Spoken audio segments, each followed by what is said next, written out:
in the middle of the clay court season, and we're currently in Madrid, but the French Open entry list has actually come out for the men and the women. Let's go have a look at the ladies' entry list, though, because there are some big names. They're actually having to play qualifying unless they get a wild card. Well, it wasn't easy. I think handling the emotions, the tension, the nerves of first round, it's never easy, and especially when I played her a couple of months ago and I lost, so I was really looking forward for the revenge in this. How does a player who was supposed to be a lock for the French Open main draw suddenly find herself on the outside looking in while a teenager from the Philippines walks straight through the front door?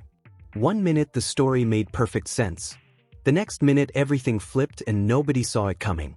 Was this about rankings? Was this about politics? Or was this something much bigger quietly happening inside the sport that most people have not yet fully understood? And here is the part that should make you stay, because the answer changes everything you thought you knew about how modern tennis actually works. Of course, I'm excited for the Grand Slams ahead, Roland Garros. I know that I will be in the main draw, so I'm very excited about that. My first time to be in the main draw, so it's a new experience and you know, everything to gain. The moment the French Open 2026 entry list dropped, something felt genuinely wrong. Not surprising in a fun way. Wrong in the way that makes you stop scrolling and read it twice. Paula Badosa, a former top-ranked competitor with years of tour experience, battle-tested resilience, and a reputation built across dozens of high-pressure matches, was staring at a reality she almost certainly did not expect to face this soon.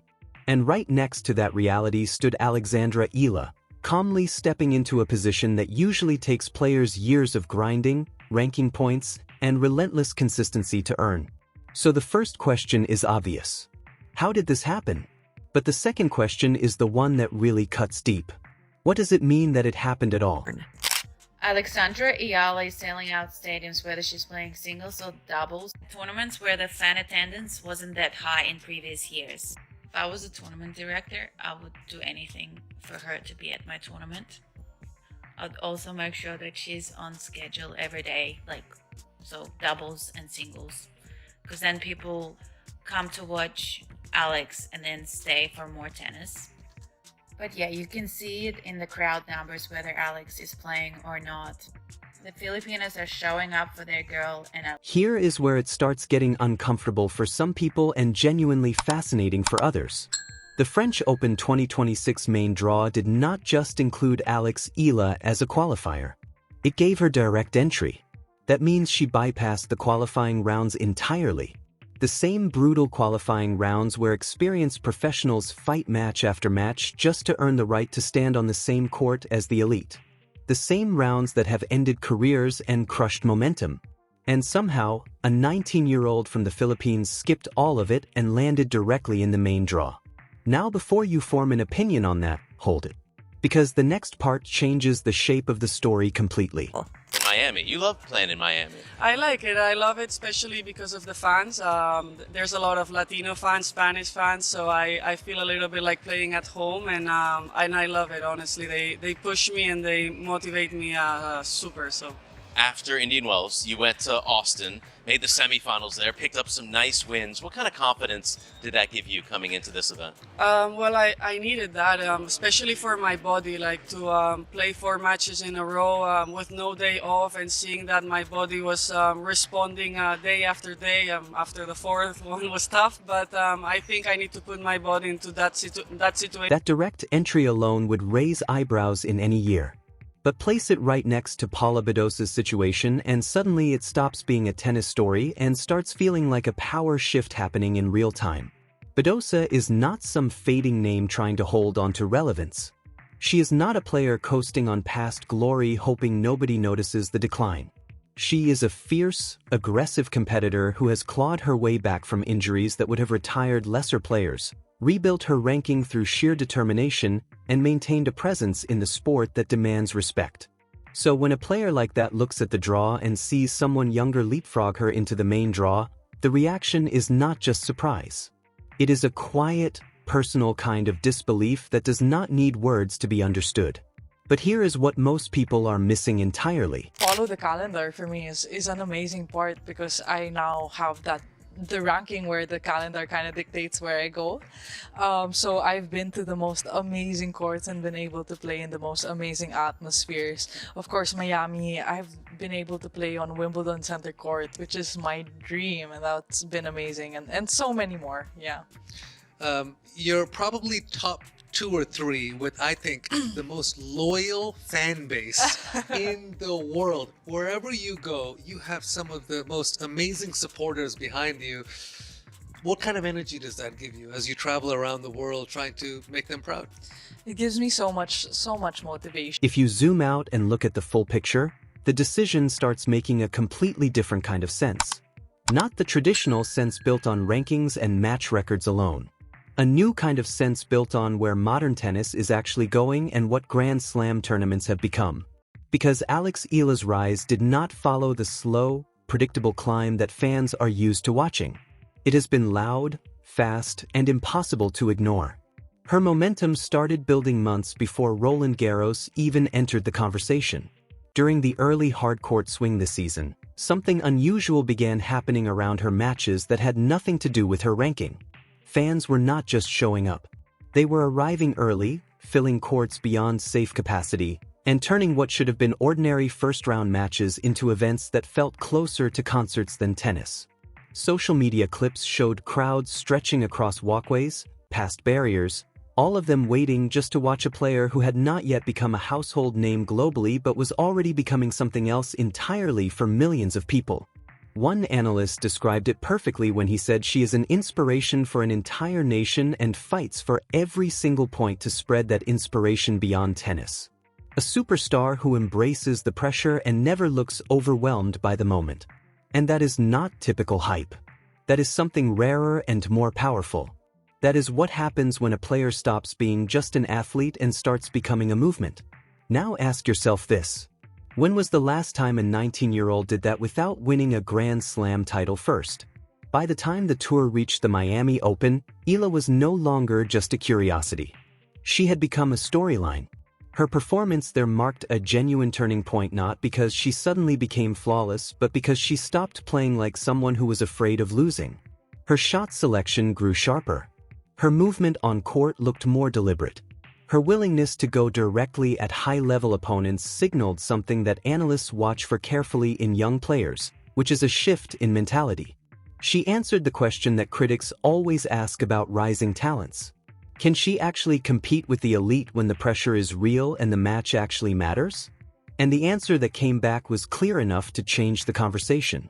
She was no longer being described as promising. She was being described as dangerous.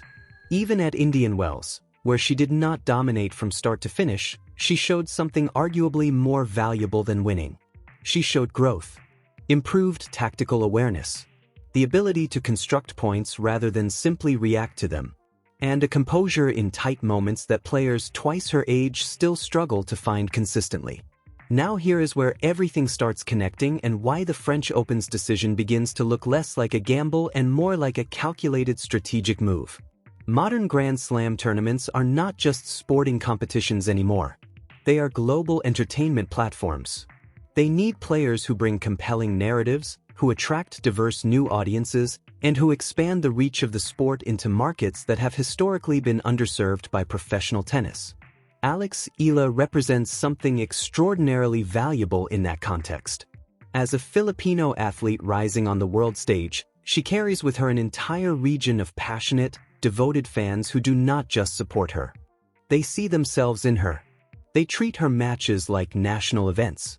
And when someone like Maria Sharapova, a player who herself transcended sport and became a global cultural brand across fashion, business, and entertainment, openly recognizes Eala's potential not just as an athlete but as a personality capable of influencing culture at scale, people in the sport pay attention. Because Sharapova does not offer that kind of recognition casually. So when the French Open looks at all of this together, the crowd scenes, the social media presence, the cross-cultural appeal, the momentum, the trajectory, the endorsements that follow a player like this, the decision to give her direct entry starts feeling inevitable rather than controversial. But does that make it fair? And does fair even matter anymore when the sport itself is changing? Stay with this because the next part is where it gets really interesting. Paula Badosa is watching all of this from a perspective that deserves to be taken seriously. From where she stands, this is not about marketing strategies or global audience expansion. This is about years of work. Matches won and lost in brutal 3-set battles. Injuries endured and overcome. A ranking rebuilt from scratch through consistency and discipline. She has earned her place at the table multiple times over, and yet in a single moment the spotlight does not just shift. It abandons her entirely and moves to someone whose career is still being written. The headlines that should be celebrating her return are instead announcing someone else's arrival. And that tension, that collision between the old model of tennis and the new one, is exactly what makes this situation so genuinely gripping if you understand what you are actually watching. Because right now, Alexandra Eala has two things simultaneously. She has the momentum of a player actively rising, fueled by performances that keep capturing wider and wider attention. And she has the kind of global appeal that tournaments are actively competing to secure for themselves. But she is also not without real weaknesses, which is what makes her story even more compelling to follow. Her season has included inconsistencies. Matches where her level dropped sharply. Moments where inexperience revealed itself under pressure in ways that cost her. Her transition to clay has not been seamless. Analysts have pointed out that there is still significant room for development in her game on this surface. But instead of making her less interesting, those imperfections make her journey feel human and real. Fans are not watching a finished product. They are watching a player build herself in real time on the biggest stages in the world. And that is a story people cannot look away from. Now the stage shifts to clay and everything changes again. Roland Garros is not forgiving. It does not reward hype. It demands patience, physical endurance, and a mental resilience that has broken seasoned professionals at the peak of their careers. Long rallies stretch into wars of attrition. Matches turn on a single lapse in focus. The conditions punish aggressive players who cannot adapt their approach and reward those who can construct points intelligently over long, exhausting exchanges. For Eala, entering this environment as a direct main draw entrant completely transforms the psychological landscape. She is no longer fighting just to earn a place. She is expected to compete and produce results. That expectation is both the greatest opportunity of her career so far and the heaviest burden she has carried. Reports indicate her preparation has intensified specifically around clay court movement, strategic shot selection, and the physical conditioning required to survive deep runs in 5-set format matches. But preparation is one thing. Roland Garros in front of a global audience with everything on the line is another conversation entirely. And then there is the crowd factor, which follows her everywhere she goes and shows no sign of fading. Roland Garros is known for its passionate, unpredictable, and deeply invested audience. Paris crowds have a history of transforming matches by the energy they pour into the arena. If her earlier tournaments this season are any indication, Eala will not be stepping onto quiet, neutral courts. She will be stepping into environments charged with emotion. And she has already demonstrated the rare ability to channel that energy rather than be consumed by it. But rising stars often face their toughest battles not against the top seeds but against players ranked just outside the elite. Athletes with enough experience to exploit inconsistencies, enough tactical intelligence to neutralize aggressive games, and enough personal motivation to prove that hype does not substitute for execution. This is where the French Open becomes more than another tournament for her. It becomes a test of identity. For Badosa, this moment could quietly ignite something just as powerful from the opposite direction. Because nothing sharpens a seasoned competitor more than feeling overlooked by a sport she has given everything to. That particular kind of motivation does not need a speech or a training program. It is already burning. And when the hunger of a rising star meets the wounded pride of an established contender who refuses to disappear quietly, that is when tennis becomes genuinely unpredictable. That is when matches transform into personal statements and careers can pivot in the space of a single afternoon. So here is the question that quietly hangs over everything. Is this the beginning of a genuine power shift in women's tennis where rising stars like Alex Eala begin redefining the hierarchy by force of presence, performance, and cultural connection?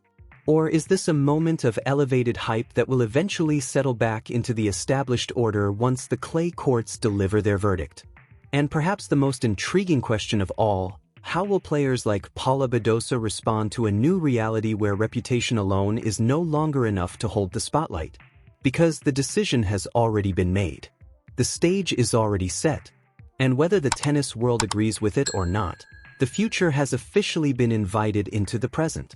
The only thing left to find out is whether Alexandra Eala will justify the faith placed in her by delivering on the biggest clay court stage in the world, or whether Roland Garros will remind everyone just how ruthless the climb to the top truly is when potential finally meets reality and the entire world is watching every single point.